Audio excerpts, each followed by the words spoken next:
remember last time telling you that I will tell you the story of Kabaka William.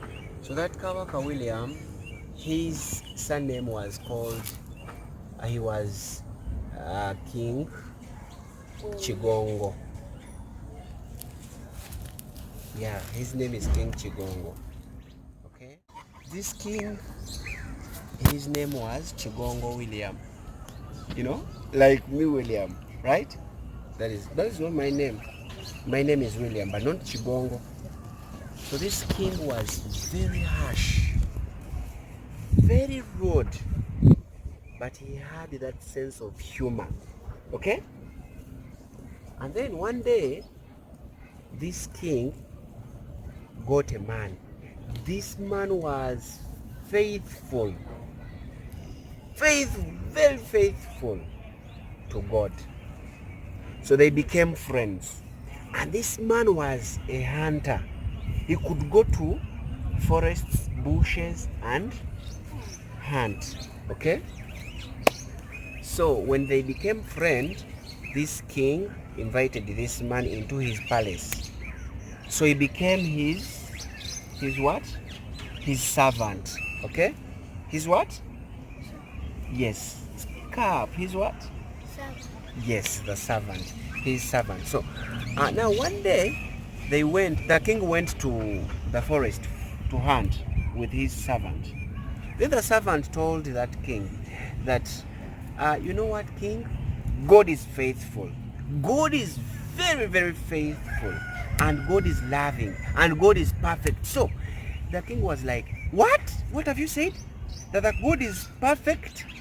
No way. God is not perfect. So that was the king telling the other man, God is not perfect. So Joram said, you know, that man was called Joram. Joram told the king that God is perfect. So this king was like, no, he's not perfect. You get?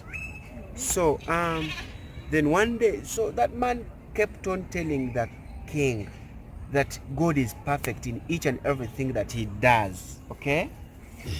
So one day they went to the forest still to hunt. So this time round, this man went aside and King Chigongo also stood aside. So they started like that habit of hunting. They have to shout, and then, you know, they could get some traps, they put them aside, and then they go aside, they shout. So these animals, if they get scared, they run into the traps. Okay? So one day they went. So this time round, the man was aside, this servant was aside, and then King Chigongo was also aside. Okay? Yes. So King Chigongo, unfortunately, he was attacked by a wild animal. It is unfortunate that Which wild animal? it was called, its name was a leopard. It was a leopard. So this leopard attacked him. So since attacked him, so when this man came next to the king, because the king was fighting against this wild animal, this man speared the wild animal and eventually they killed it. But he couldn't rescue the finger. His finger was eaten up. I mean the king's finger.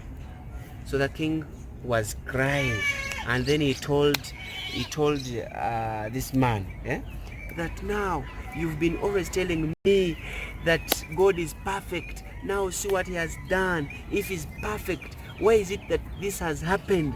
This man was like, there is a reason as to why that happened so, and I know God is perfect. So this made king to become envy and jealousy. So he was, you know, and then the king ordered, you jail this man, take him in the jail. So after some time, the king had healed up the finger. He went back for hunting. This time round he went alone.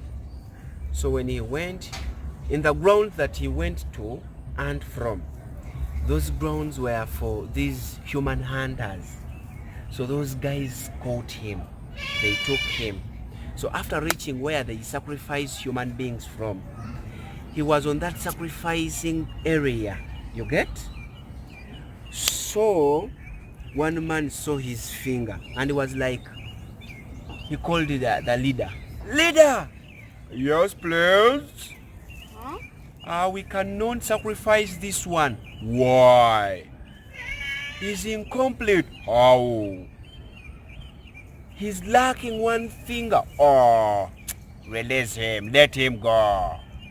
So the king had to leave the place. He came back to the palace. He was like, I think God is perfect. Because for sure, if he's not perfect, they would sacrifice me. By this time I would be dead. You go and call that man. You can't bring Joram from the jail. So they brought back the man. After bringing the man, you get? He was like, the king asked him a question. Indeed, he's perfect. But if he's perfect, why did he allow me to jail you? And Joram was like, God is perfect. If I did not have been jailed and if I went with you, that means me I would be dead because me I'm complete. These people would sacrifice me. So for him to protect me, he had to give you that feeling and then for you to jail me. So you had to jail me so that he rescues me. So that means God is perfect. Nothing happens at this universe that is not in plans of God. Whatever happens in this universe, it is God's plans. So that was the story. Wow. Is God perfect? God? Do you think that God is perfect? I think he's very perfect. Wow, that's really great. So I'll always tell you stories. What I know, I'll tell you a story when we've made fire. So we shall sit around that fire and then tell you more stories. We shall go to bushes, we shall go to forests, and I show you how we could hunt in those days, how they could hunt, how they could get fish from water bodies. You know, we shall go. Thank you.